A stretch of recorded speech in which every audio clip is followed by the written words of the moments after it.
Well, how did those same outlets cover Hillary Clinton's bombshell October surprise with the WikiLeaks stuff? We'll talk to the host of Media Buzz coming up shortly on Fox News Channel, Howard Kurtz, who joins us live here in St. Louis. Good morning to you. Hey, Steve. There's no comparison, right? Nobody's touching the Hillary stuff, barely, and everybody's just, there's blood in the water. It's all about Trump. Well, originally I thought there'd be a sort of a 10-to-1 ratio on the Trump tape, which obviously involves sex and women and words we can't repeat on TV, and the Hillary document showing her contradicting her public positions. It's been about 10,000 to 1. I mean, watching CNN, MSNBC last night, 60 minutes out of every hour was devoted to the Trump tape. Now, it's a big story. It's a bombshell. You got a lot of Republicans running for cover. You got Donald Trump's wife saying it's unacceptable, so we should cover it. But right now, for the media, it is the only story. Shouldn't the media be covering? Shouldn't CNN be doing the WikiLeaks story too, and MSNBC and Face the Nation and everybody else? Absolutely. You have two candidates in this race. Both of them had damaging revelations on the same day, Friday.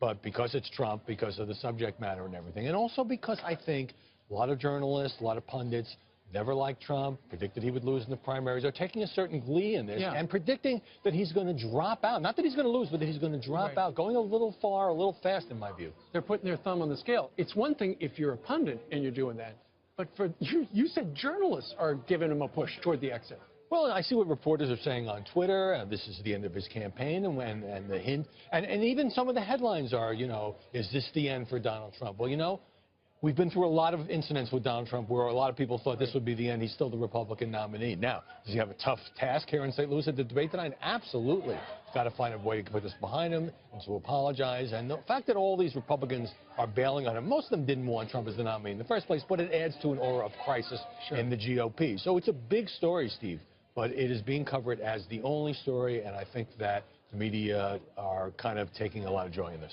Sure. Of course, there are a lot of questions about the timing.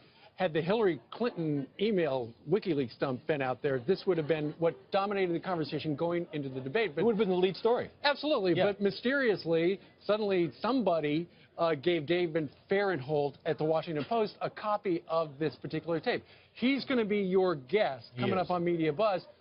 Is he going to tell you who he got the tape from? Because it doesn't sound like it came from NBC. It came from somebody at NBC or access to their vast video archives. Well, I don't expect David Farrell to reveal his source, but maybe he can shed some light on the timing and why NBC wasn't going to get to this until after the weekend. How do you sit on a story like this, by the way?